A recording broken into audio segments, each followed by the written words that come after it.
Welcome, ladies and gentlemen, to the SQLBase webinar, Encryption in SQLBase 11.7. I'm your host, Martin Tilz, and with me is Dennis Norgård, the manager of SQLBase development. And we are going to explain in detail today how the new encryption features of SQLBase 11.7 do work. So with that, I'd like to really give over control to Dennis, and he will show you all the encryption relevant things. So make him presenter. Okay, well, welcome everybody. My name is Dennis Norgård. I'm the manager of database development at Gupta Technologies, and this talk is on encryption in SQLBase 11.7. So the starting point of this discussion is to put encryption in the context of computer security, and just wanted to give a little perspective so that we are on the same page about encryption being a tool of security and not a replacement, a proxy for security. And to give you an idea of what I mean, one of the things that you start with is with a security awareness, where you spend some time reflecting on what types of threats and intrusions that you may have to deal with in your environment, and how you detect those types of problems and how you respond. And if there is a problem, how do you recover? And when you think about these things, you can deploy various types of security tools to deal with preventing people from getting into your system or logging attempts to intrude your system, and even backups. So your security tools have a wide range, such as managing access to your hardware and your software. You can put your computers in a secure room and control network access to them. You have policies and procedures. An example policy would be to allow to inform your employees that they are at risk of losing their job if they attempt to penetrate the system in ways that they're not authorized to do. And now we come to encryption. Encryption is another tool of security. Encryption prevents prying eyes from seeing data that's on a disk or over the network cable. And this area is where we're going to focus on for SQLBase in this talk. So I first want to go over the encryption highlights for SQLBase 11.7. Prior to this version, encryption was included in a separate release of the product.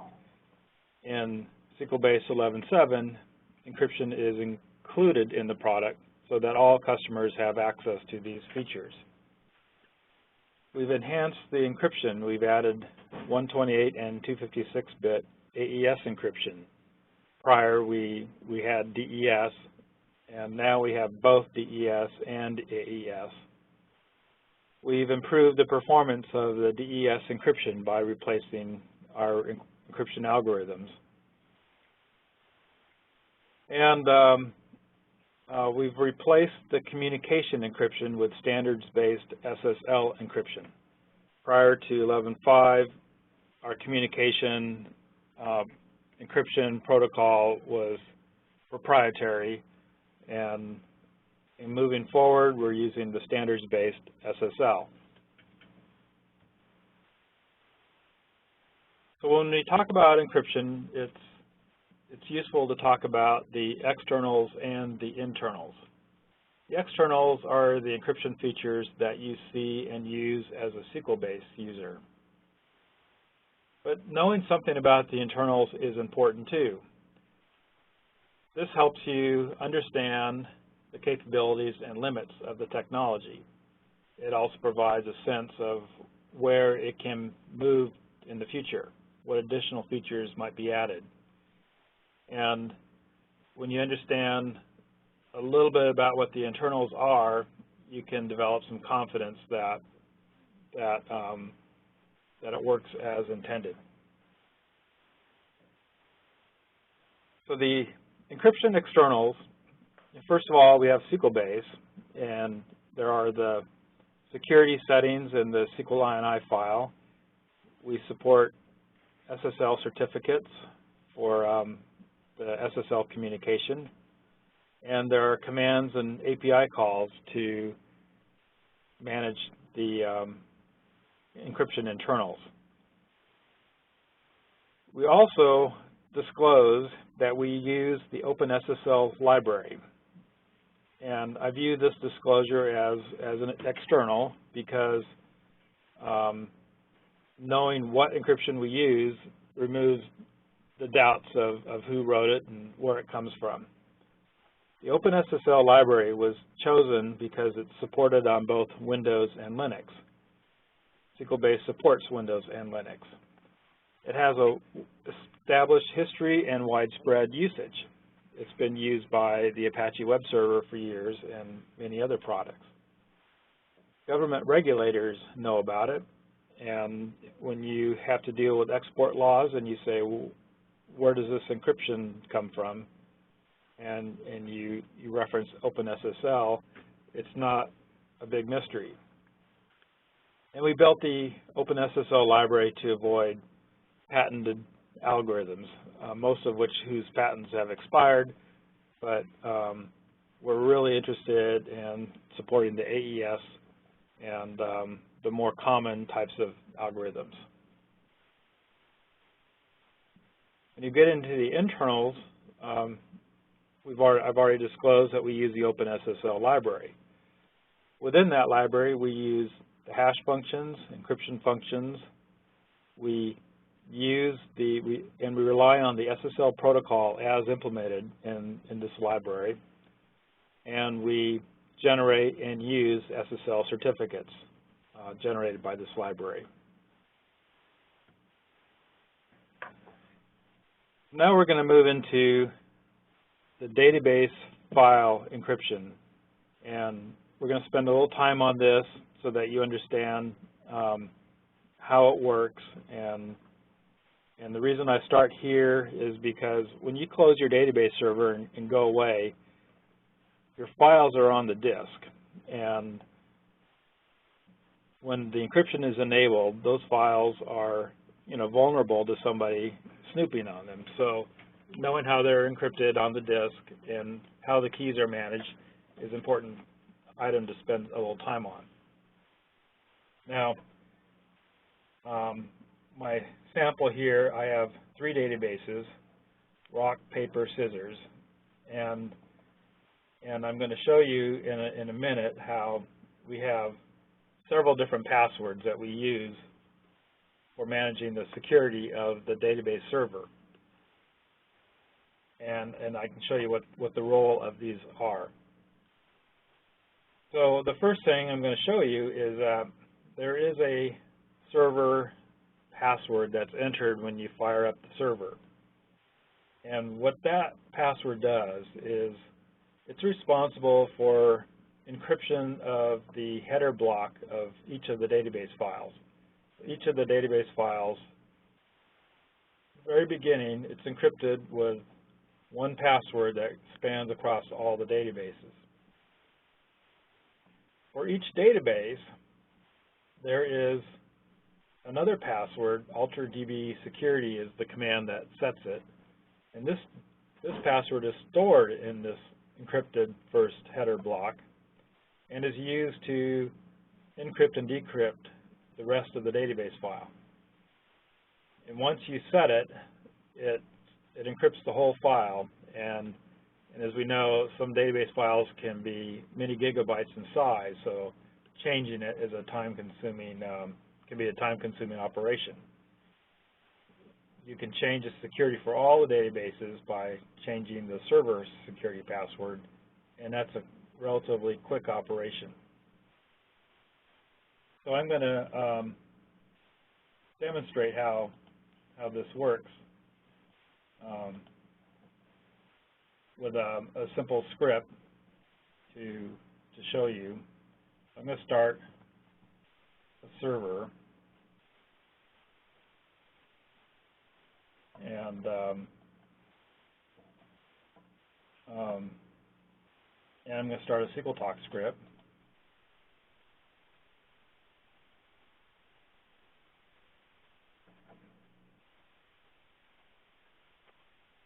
Okay, so the first thing is on the server menu item, there's set security password. I click on that, and I get this dialog box that shows, that allows me to enter the security password. This password, if I go back to the slide, is this one right here. This is the one that's going to be used to decrypt the first block of every database file if the database file is encrypted. So I'm just going to call it password for simplicity's sake. So now I have set the password. Now going back to my script, I now have a database server running that has a security password set. I'm going to connect to the server and create the rock, paper, scissors database. I'm going to just go through them one by one. I'm going to load our island sample database, and here I'm going to set the security key of the rock database to secret rock. That's just a simple password for demonstration purposes. Now when I do this, this will be setting this key for the rock database, and it will do this encryption right here. And so I am going to invoke this command, and you'll see over here 2,765 pages were encrypted. It doesn't take long when the database is relatively small. But now I have set the key to that database to secret rock, and that database is now encrypted. I can just quickly go through paper. I'm going to have a separate password. I called it secret paper, just to demonstrate that each database file can have its own password. And I'll do scissors. So now I have 3 encrypted databases, and this password is secret rock, this password is secret paper, and this password is secret scissors. So each of these are encrypted with a different password, but the header blocks of all these files are encrypted with the same password.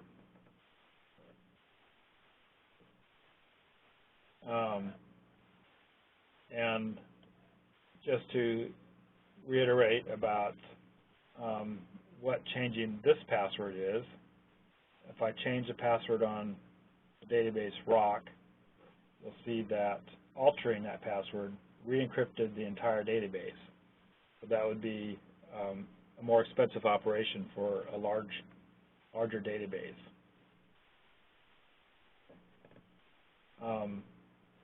I've just disconnected, and I'm going to exit the server, and we're just going to show that the database files are encrypted. And we have a hex editor here, and if I look at the rock database, you'll see that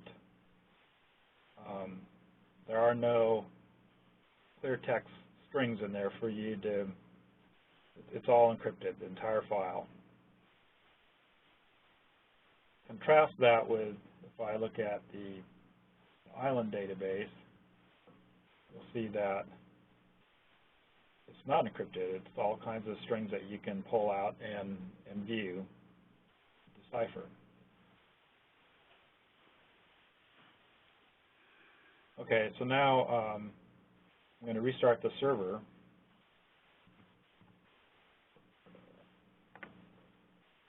And my databases will come up. If you look at this window right here, the rock, paper, scissors database are not visible, that you can't connect to them. They're encrypted. And if I set the security password to password, now rock, paper, scissors appear. They've been decrypted by changing this, by setting the server password, is able to open all three databases, and it's able to now access these encrypted keys to decrypt each database on an as-needed basis.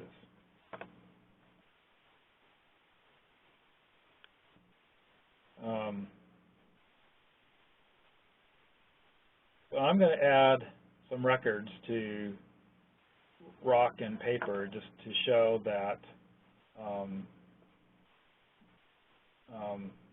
with a fill pattern, so I can show you the log files and how they're encrypted slightly differently.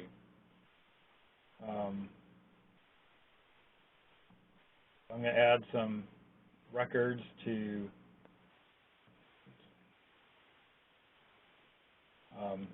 rock and to paper, just to give us an idea of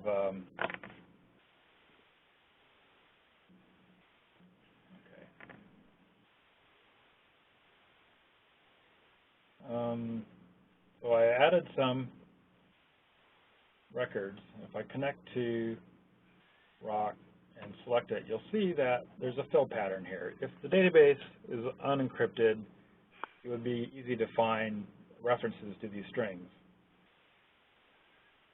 And while the database is still running, I can show you that we have log files that are being generated while the database is open in the server. The current database log file is locked because it's open, but the older ones have been closed, and they're there if needed for rollbacks or for backups of logs. But I can look at, let's pick one, 13 is in the middle here. We're going to look at an encrypted log file. And I wanted to show you this so you have a little understanding of what we did and why we did it. Because right now it looks like it's not encrypted. But that's just the header portion of the log file. Now we get into the actual log, and you'll see that there are no clear text strings. However, you will see that there are sections where these don't look like they're encrypted. If they were truly encrypted, you wouldn't have these blocks of looks like filler. And this is because the log file records are encrypted, but the log file as a complete file is not encrypted. The reason for this is that the log has to be directly accessed for rollback and recovery. And it's more efficient for us to be able to directly access log records and decrypt them as needed than to decrypt the whole file in order to do a rollback. And that's why I wanted to show you this, so that you don't have the feeling that it's not really encrypted. Header block isn't encrypted, but the file record data is. If I show you the same thing for the well, we'll get back to that. Let's see. Okay, I'm going to connect to the paper database, and I'm going to set the security to none and disconnect.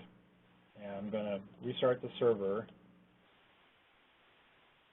And what I want to show here is that I've turned off security. So if you decide that you don't want to use encryption for some database that you have already encrypted, you can still turn it off and get back to a normal server. So restart the server. And notice down here that the paper database shows up because it's no longer encrypted. And I can set the password and restore access to rock and scissors. So I wanted to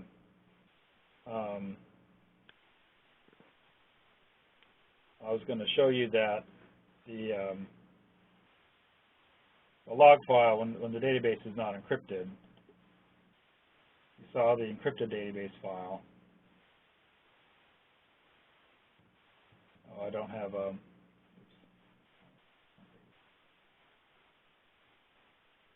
I just pick a log file.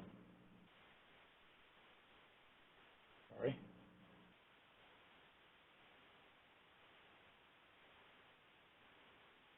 See that the header is not encrypted, but now if you look at the log records, the data is not encrypted either. You can see these fill patterns.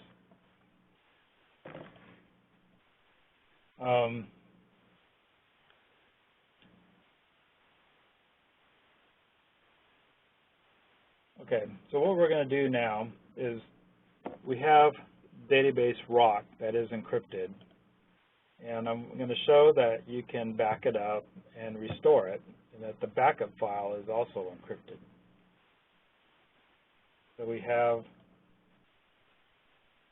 the server running, and we connect to the database, and I need a backup directory, so I'm going to create a backup directory, and I'm going to back up the database and disconnect. If I go back to the client directory, you'll see that I now have a backup file, and this backup file is encrypted.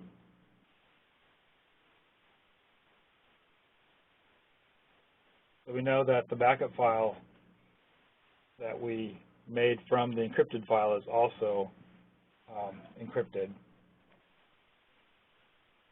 And if we drop the database from the server, you see that rock has disappeared. We can restore the snapshot that's encrypted back to the server. The server password has to be set, and connect to it. And I'm now connected to database rock. So I did a backup and restore of an encrypted database. The database was encrypted while it was a database, and it was also encrypted while it was backed up. So that explains how we have these two passwords. There's another password, and this is important to point out just to avoid confusion. And this password is in the SQLBase file, which protects access to the server and the server API. And if we go to our server SQLBase file, we can see that the server password is secret. And right here, we said set server to rabbit/secret, and this secret matches this secret. And I'm connected to the server. Well, that's something that is handled by the set server password. If I exit, I have to disconnect.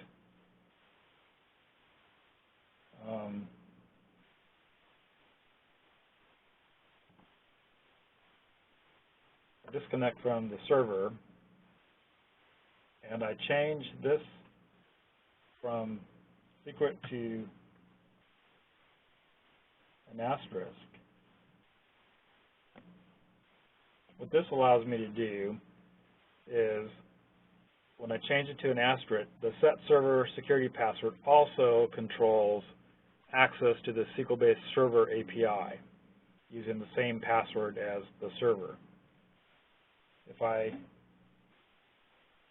now restart the server, did I save that file? I don't think I saved it. Save it. Restart the server. Now, the server can't be connected to unless I set the server security password. I'm going to set it to password. If I go back to SQL Talk and set server, Rabbit is the name of the server, and now the SQLNI setting was an asterisk, and I set the server password to password. I'm going to have to connect using that password.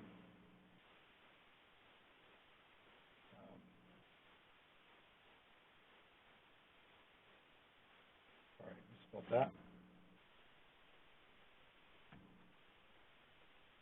Set server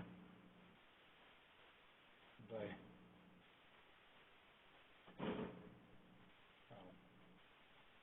bad command there. Okay, so now I'm connected to the server using the server security password. So that's this takes care of understanding that there's 3 passwords. We have that server security password, and we have the altered DB security password. And then to access the server API, there's a SQLNI password that can be set to match this one. So that pretty much covers the database encryption, file encryption that we have. And I can shut these down.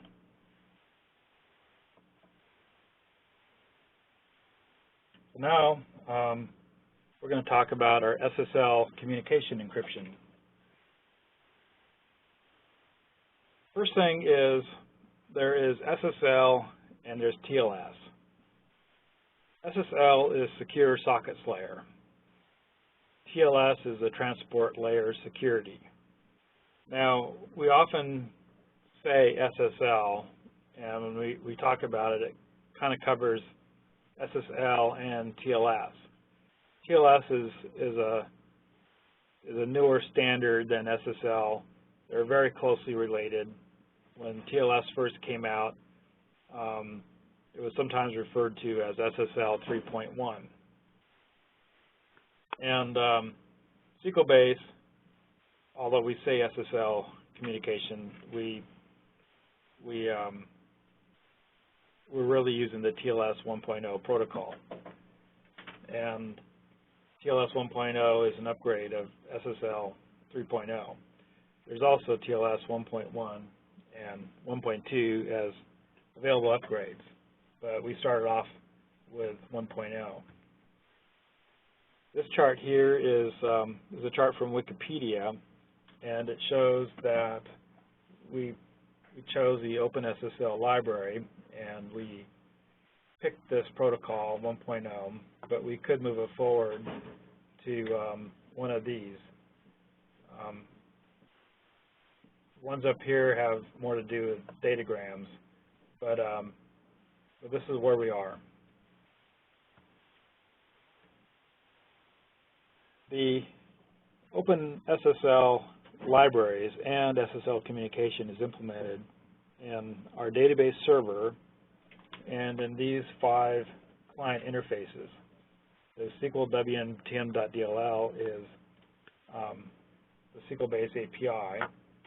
We have the ODBC, OLADB, the .NET driver, and the JDBC. The first three of these, the API, ODBC, and OLADB, use the OpenSSL library. The .NET driver uses the Microsoft .NET framework for implementing the SSL protocol, and JDBC uses Java SSL function calls for implementing the protocol there. So this protocol is interoperable between different frameworks, and we use it in a way that is interoperable.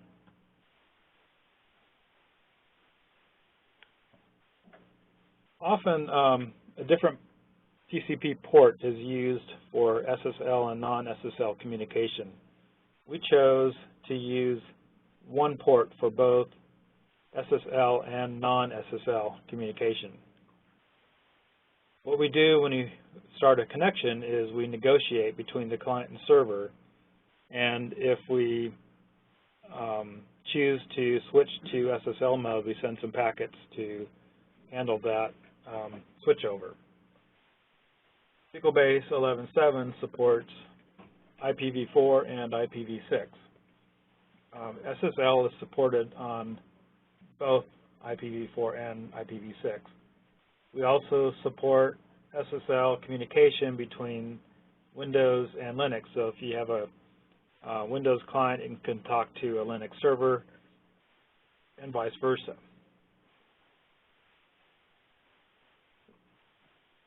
So now we have a configuration.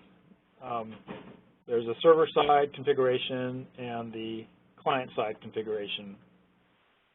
In the server, we have a new keyword, SSL, and then we have name value pairs to specify how the SSL communication is set up on the server side. The server is responsible for having a private key file and a public key file. The private key file should be kept a secret, and in this a little sample configuration line, we store the key file in a subdirectory. This would allow you to set the file access permissions on the subdirectory to prevent unauthorized users from being able to view the private key file. And we allow you to, the SSL only has two settings. One is 0, which says I'm going to allow the client to decide whether or not they want to use SSL.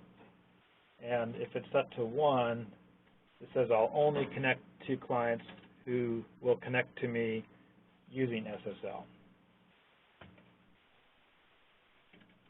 On the client side, there's also configuration. By default, by default for SQLBase 11.7, the client will negotiate with the server. When connecting to an older version of the server, it detects that it cannot negotiate and will fall back to connecting without SSL communication. The client configuration can be locked down to specify that SSL is always required, never required, and by default it will just negotiate. When it negotiates, it will try to communicate using SSL but fall back to not communicating with SSL if it's not available. And these are sample configuration lines of how SSL can be specified. And we just allow a semicolon and the parameter to be specified at the end of the line. Now, if both the server and the client can either negotiate or non-negotiate an SSL session, then it makes sense to have this little chart where you can see that in some cases you'll get an SSL connection, in some cases you'll get a plain text connection, and sometimes the connection will fail. So for example, if the server does not have SSL configured and the client requires that SSL always be used, when the client tries to connect, that connection will fail. Conversely, if the server says I'll only communicate with clients that have SSL and the client cannot or will not communicate over SSL, that connection will fail. If the server requires SSL and the client says always use it or negotiate, then you'll get an SSL connection.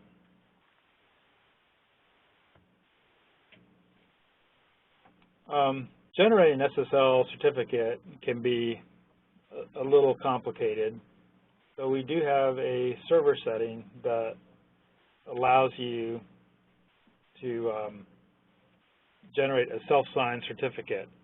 A self-signed certificate is just exactly that. It's as good as its own signature, which means if you generate it and you control it, you know it's okay. Another type of certificate would be a certificate you purchase from another company that's signed by a certificate authority. You can do that and we'll support that certificate, but often you just need a self-signed certificate to make your encryption work. So now I'm going to just show you a few of those things with a little demonstration, and you'll see that that when you load a certificate, the server log will show that one's been loaded, and when we connect, you'll see some negotiation, and on the client, you can see that we do a handshake to set up an SSL session. So if I start the server, I'm going to reset it.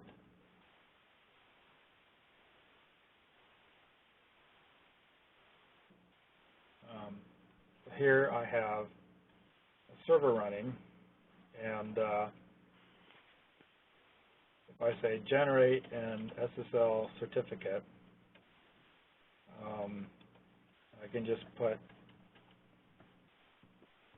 some information in.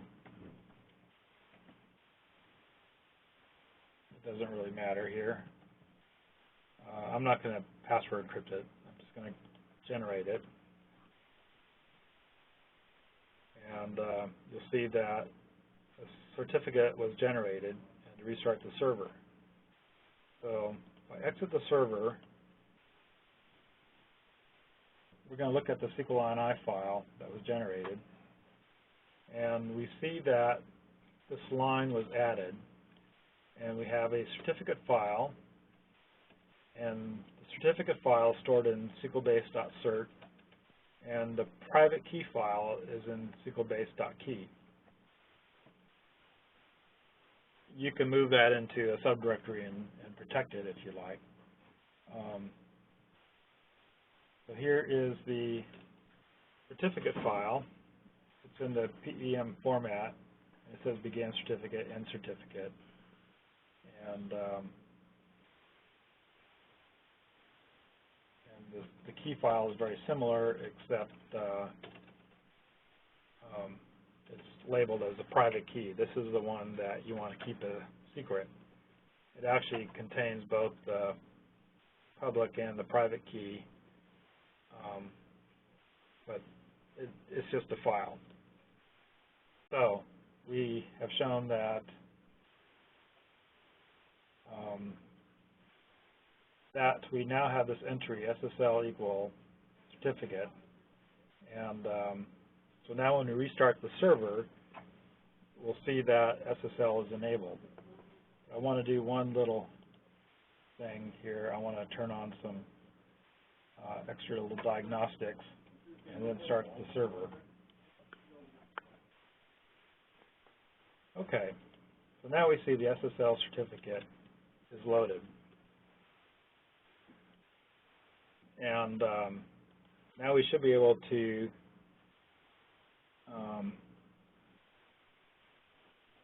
connect to it through SQL Talk.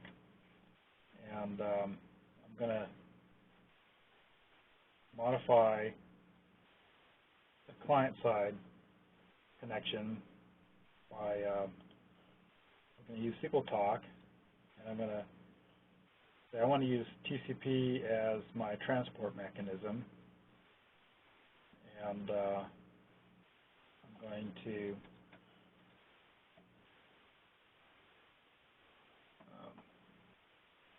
now here I'm not specifying SSL equal always, but I guess I can show that. This will require that when I connect using SQL Talk, that I'm going to require SSL connectivity. Now if I exit out of here, just one more thing. I'm going to just allow it to use name pipes. Oh, that's the server, I'm sorry. So now I should require that a TCP connection be made. Okay, so now SQL Talk, ini equals SQL.ini. And I'm going to connect to Island. And I am connected. What I should have done is bring the warning level up, but I do want to show you that we have a cipher that was chosen for this communication session, and it's using AES 256 as the streaming cipher. I bumped the warning level up, disconnect, and then reconnect. Now we see that we request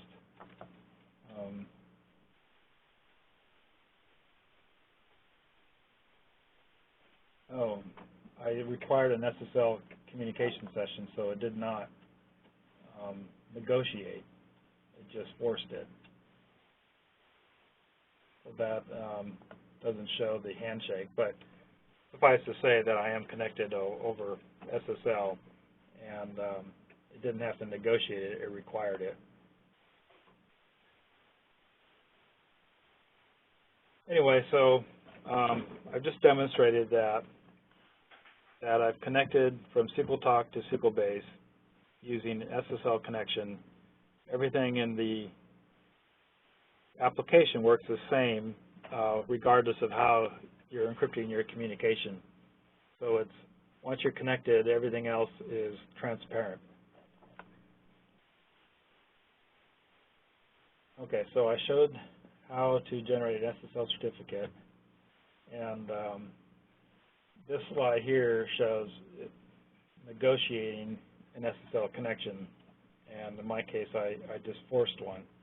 But you'll see in the server log that there's some handshaking that occurs. With our tracing turned on, you can see the cipher actually chosen for the SSL connection. When you're using the OpenSSL library, it'll default to the AES 256 normally, but on JDBC and the .NET framework, it might negotiate to RC4 and 128. So that's an overview of encryption in SQLBase 11.7 that covers the database file encryption and the communication encryption. Do you have any questions? If you have questions, please put them in the WebEx chat or Q&A tool so we can answer them.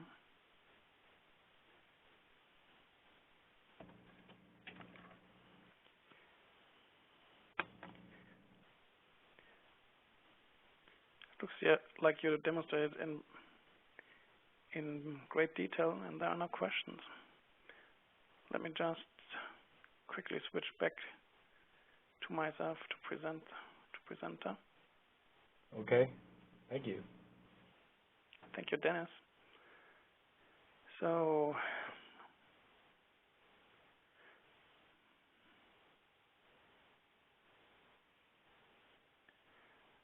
Thanks again, Dennis. This was a great introduction or detailed presentation about really the security features in SQLBase 11.7 and the encryption features. This video, a recording of this webinar will be available on YouTube as a video to watch tomorrow. And if you need more from us, contact info@guptatechnologies.com or look at our website at guptatechnologies.com. Thank you very much for attending this webinar, and we are looking forward to talk to you soon again. Thanks again. Bye-bye.